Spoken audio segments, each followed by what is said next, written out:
ନିର୍ବନ୍ଧ ସରିଥିଲା ଡଲିର। ବାହାଘର ହେଇଥାନ୍ତା। ମାମୁଁ ଘରେ ହୋଇଥିଲା ନିର୍ବନ୍ଧର ସବୁ କାର୍ଯ୍ୟ।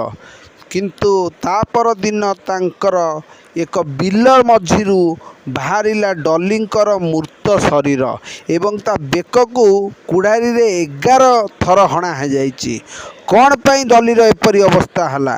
ପୂର୍ବ ଶତ୍ରୁତା ନା ଆଉ କିଛି? ଶୁଣନ୍ତୁ ସମ୍ପୂର୍ଣ୍ଣ ରିପୋର୍ଟ।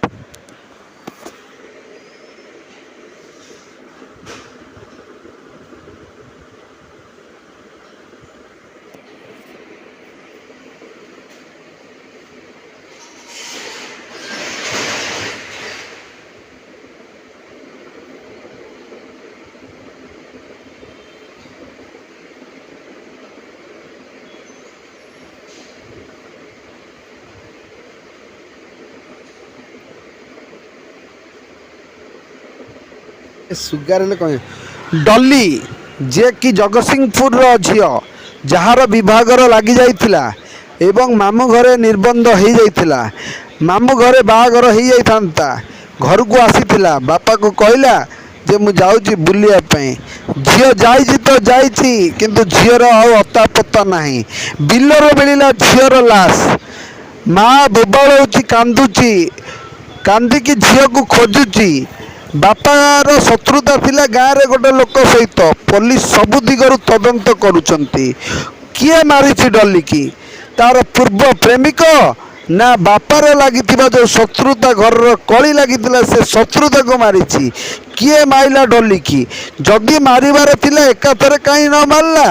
16 ଚୋଟ ମାରିଛି ଡଲି ବେକକୁ। ବିଭତ୍ସ ହତ୍ୟାକାଣ୍ଡ।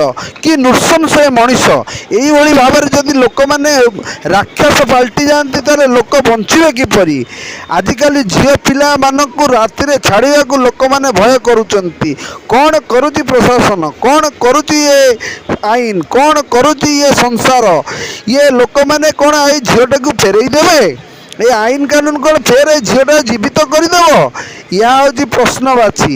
ଆଜି କାନ୍ଦୁଛି ଜଗତସିଂହପୁରବାସୀ, ଆଜି କାନ୍ଦୁଛି ଡଲିର ବାପା ମା, ଆଜି ଶୋକସଭାରେ ଅଛନ୍ତି। ଝଗଡ଼ା କରିଥିଲା ମୋ ସାଙ୍ଗରେ। ସେ ମୋତେ କହିଥିଲା, ଡାଇରେକ୍ଟ କହିଥିଲା, କହିଲା ତୋ ଘରେ ବମ୍ ପକେଇଦେବି, ନହେଲେ ମାରେ ତୋ ଝିଅକୁ ବାହାର କରେଇଦେନି, ତାକୁ ମାରିଦେବି। କ'ଣ ପାଇଁ କହିଥିଲା? କ'ଣ ଝଗଡ଼ା ହେଇଥିଲା?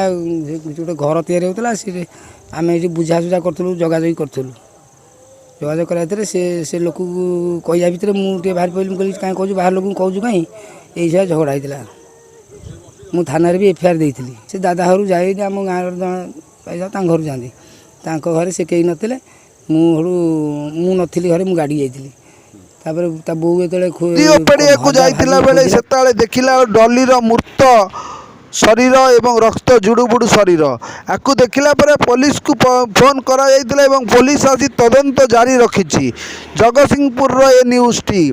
ଡଲି ଓରଫ ସସ୍ମିତା ଦାସ, ତାର ମୃତ ଶରୀର ଏଇଭଳି ଭାବରେ ପଡ଼ିଛି। ବାପା ମା କାନ୍ଦିକି ବେହୋସ। ବାପା ମା ମାନଙ୍କର ହୋସ ଉଡ଼ି ଯାଉଛି। କିଏ କରିବ ଡଲିର? କିଏ ପୋଛିଦେବ ଡଲି ଆଖିର ଲୁହ? ଡଲି ମା ଆଖିର ଲୁହ। ବହୁତ ଦୁଃଖରେ ଅଛନ୍ତି ମା। ଆମେ News24 ନ୍ୟୁଜ୍ ଆପଣଙ୍କୁ ଏଇ ନ୍ୟୁଜ୍ଟି ଜଣାଉଛୁ।